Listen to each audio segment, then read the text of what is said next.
A lot can happen in 5 years. You could graduate college, travel to conferences, start a YouTube channel. Wait, that was just this year. Whether these last few years have been particularly fast or particularly slow for you, there's one thing that's definitely changed: mycology. 5 years ago, the quintessential pop-mycology book was released, Entangled Life by Merlin Sheldrake. While it wasn't what got me into mycology, it definitely got many others into the field. But given time to ferment, many books falter against the test of time. So, has Entangled Life? Sheldrake states quite eloquently, "There have been so many questions, so few answers, and this feels exciting."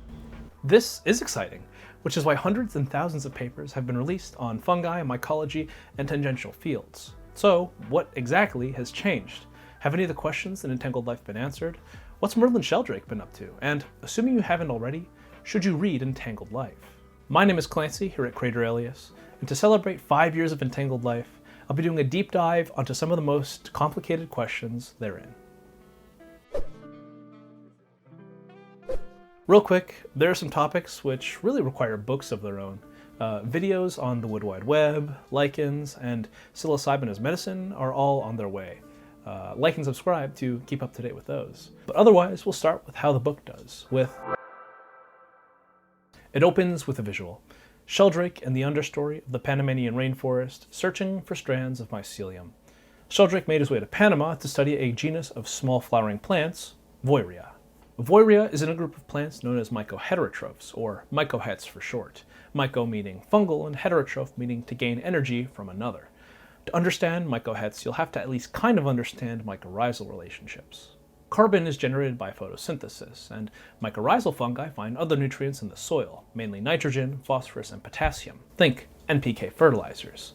Now, plants and fungi have found over time that by exchanging nutrients, they could benefit each other. We thought this used to be a strictly plant-fungal relationship, but work in the 90s done by Suzanne Simard showed this might be a plant-plant relationship mediated by fungi. In her work, labeled carbon placed on a birch seedling seemingly made its way to a nearby fir seedling, the hypothesis being that fungi were responsible for this transport. While this is contested in both accuracy and significance, to me it seems that mycohets are the exception that prove the rule. So these mycohets, which undoubtedly take most of their carbon from fungal sources, are a sort of parasite. Now, this isn't a mycorrhizal exclusive, as mycohets can also target saprotrophic or wood decay fungi for their nutritional needs. Merlin, the wizard, has touched a lot on this. So have we learned more about how this relationship works? A bit. We've shown beyond a shadow of a doubt that genera like Voirea and all these guys take a majority of their carbon from fungal sources. This was known in part before Entangled Life, but we've gone beyond the standard carbon and nitrogen labeling experiments to other elements. Carbon and nitrogen are the go-tos, given their significance in plant metabolism and relative cheapness.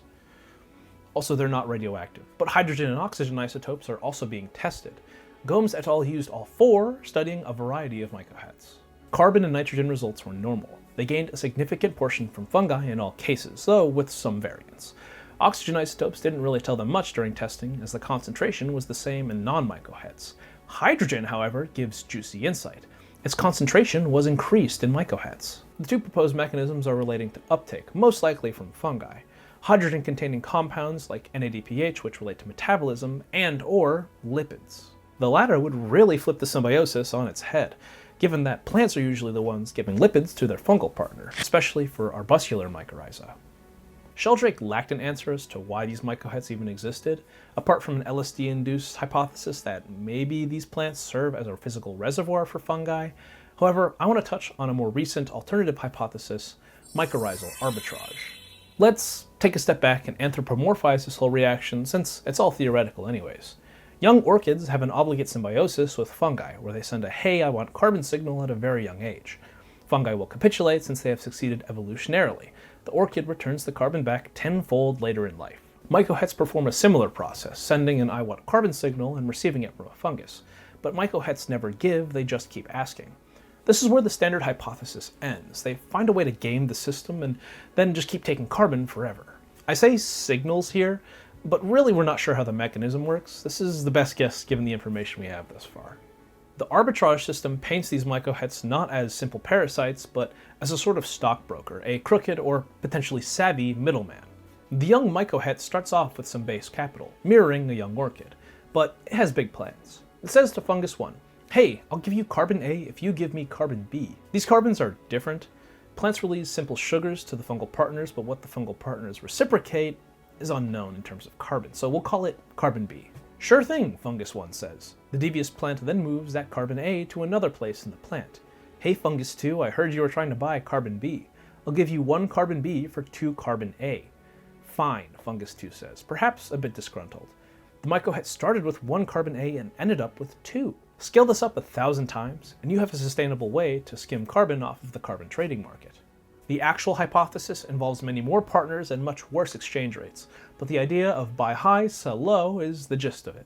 This complements the ideas of pure parasitism, instead focusing on an inversion of existing resources. Now, there's much more depth to this relationship than we first thought, and luckily, there's still much to explore. Yep, this clip blew up last year because of course it did. They gave a mushroom a Star of the Conqueror Gundam, and it is goddamn amazing. Throughout Entangled Life, Sheldrake showcases the uses of fungus and fungus-like organisms in robotics and computing. Slime molds, for instance, are of interest to their maze-solving abilities and seeming spatial reasoning. But given 5 years, what's translated to the research? Starting with the darling of fungal robotics, Starro. Researchers at Cornell found that they could tap into the voltage produced by fungi. When shining a UV light, the voltage difference across a fungus can then be interpreted into another signal. That signal can then provide an impetus for an apparatus to move. They used the starfish design with a tether, but also used a cart design without a tether. I can imagine on one occasion they forgot to put on a brake or close the lab door and it just rolled right out like in that Chef Boyardee commercial.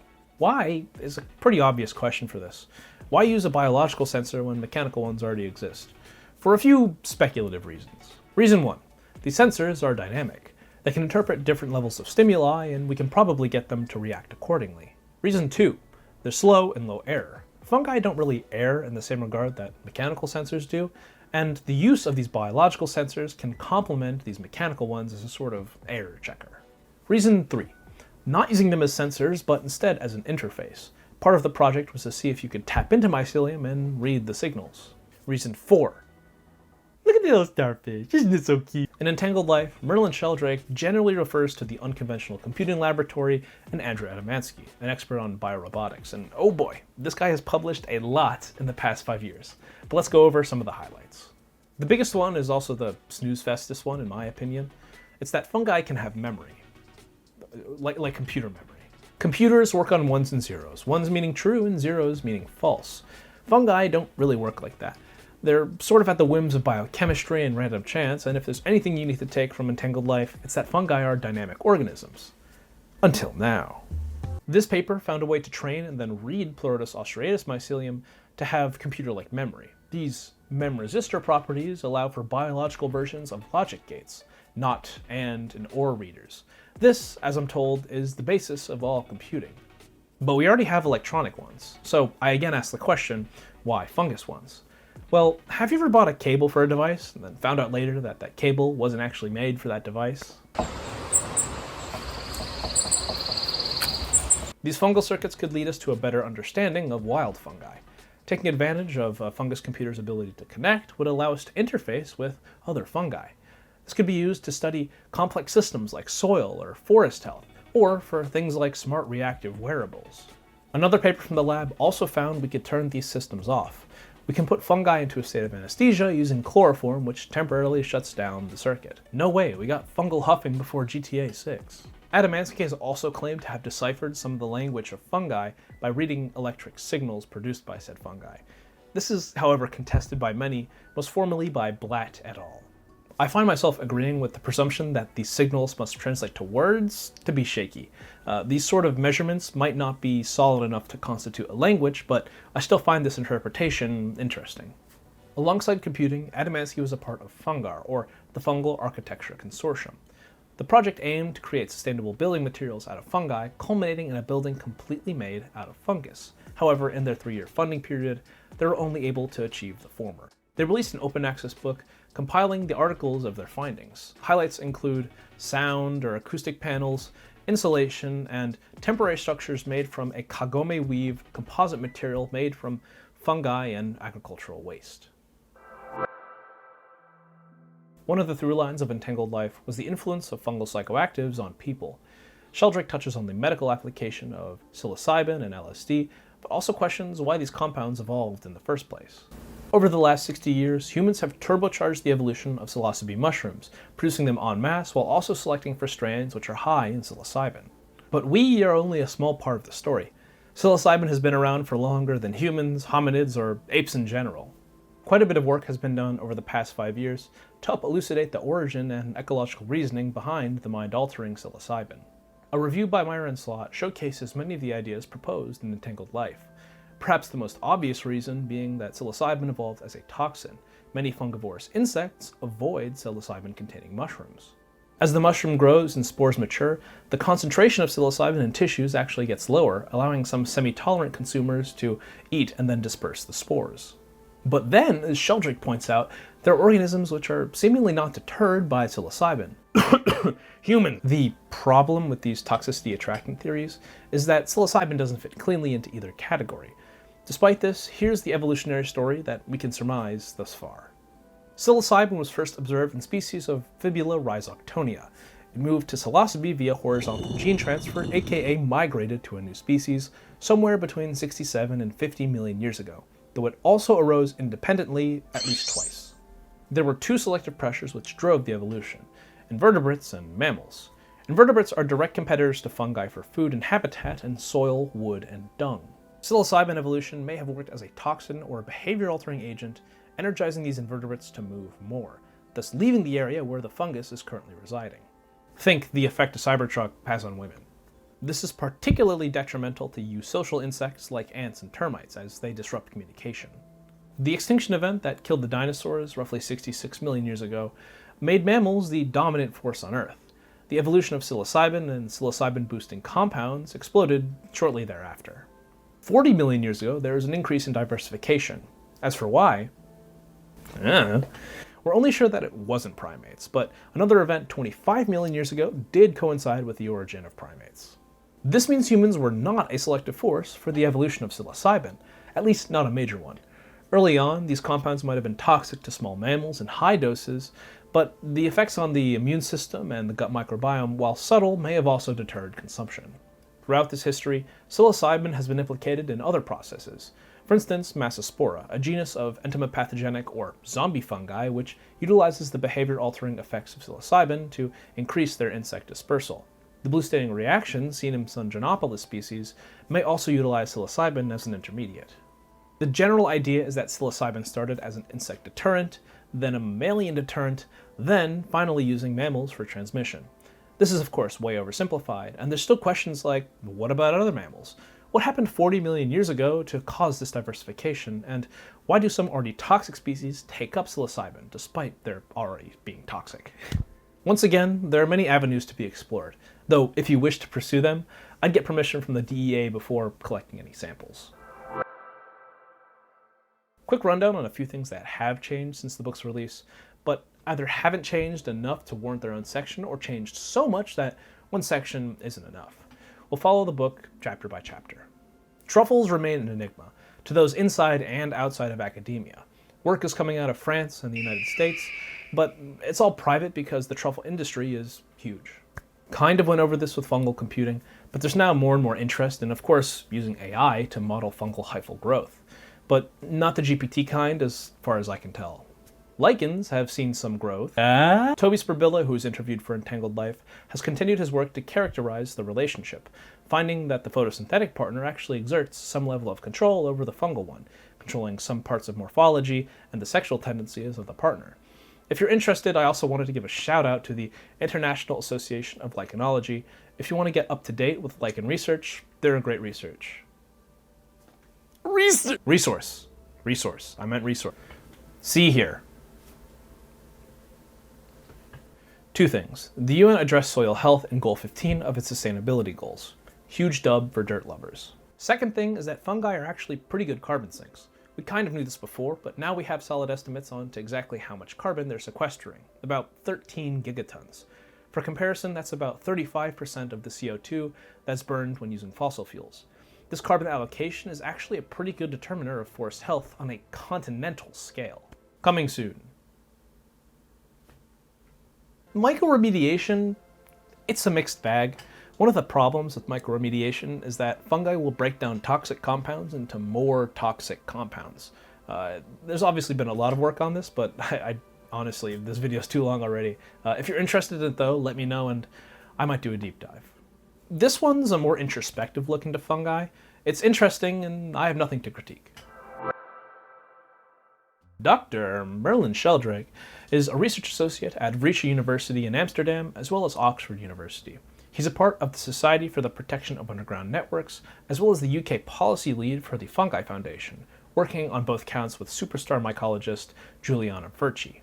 He's had a litany of articles written about him in the New York Times, the New Yorker, the Guardian, and Time magazine, and he's also listed in 5 academic papers, which I'll have to remind myself of what they are, bear with me. One followed his PhD looking at nutrient cycling in tropical forests. He did one on extremophilic yeast biotechnology, a solo paper on ethnobotany of hallucinogenic Amazonian plants, one on mycorrhizal fungi as a carbon pool, and a highly impressive piece of research which modeled plant fungal trade on a massive scale. This most recent paper was actually the cover story for Nature magazine, volume 639 in spring 2025.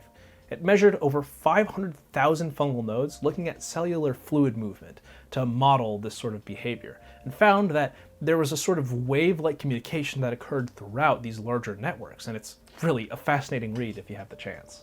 He started a fermented hot sauce company in 2021 with his brother, Sheldrake and Sheldrake. While there's no review feature on their page, looking around the internet, YouTube, and Reddit, people say it tastes sort of like a funky fermented miso with some spice. Also people complaining about availability. He consulted with the designer company Stella McCartney to create a lineup of fungus-inspired clothing for the 2022 Spring-Summer Paris Fashion Week. The idea behind the garments was to create clothes that were sustainable and friendly to the environment, usually having some sort of fungal component or recycled material or fungus print. Paul Stamets opened the show with a narration about fungi being a key part of sustainable textiles, and his brother Cosmo Sheldrake created music using a synthesizer, converting fungal signals into sound waves. Continuing the fashion streak, designer Iris van Herpen read Entangled Life and was so inspired that they made their own fungal lineup of clothing. He's the presenter of Fungi, Web of Life, an IMAX documentary narrated by Bjork. Sheldrake published an illustrated version of Entangled Life in 2023 that I've yet to get my hands on, but looks very pretty. And one final update. A buddy of mine ran into Merlin Sheldrake at a conference and was quickly introduced. He said, and I quote, "He's exactly the type of person you'd imagine him to be," which I think is a compliment. As you can tell, a lot's changed in the past 5 years. Some of the questions in Entangled Life were answered, some were partially answered, and some led to more questions. Merlin Sheldrake has been up to a lot and has sort of joined the ranks of poster children of modern mycology, next to Paul Stamets, Giuliana Furci, Toby Kears, Francis Martin, just to name a few. But given all this, does Entangled Life deserve all the accolades it's gotten over the years? Yeah. Duh. It was a great book released in mid-2020, a time where people were thinking about global issues for no reason in particular. Sheldrake injected a fungal perspective into many problems where it wouldn't have been otherwise.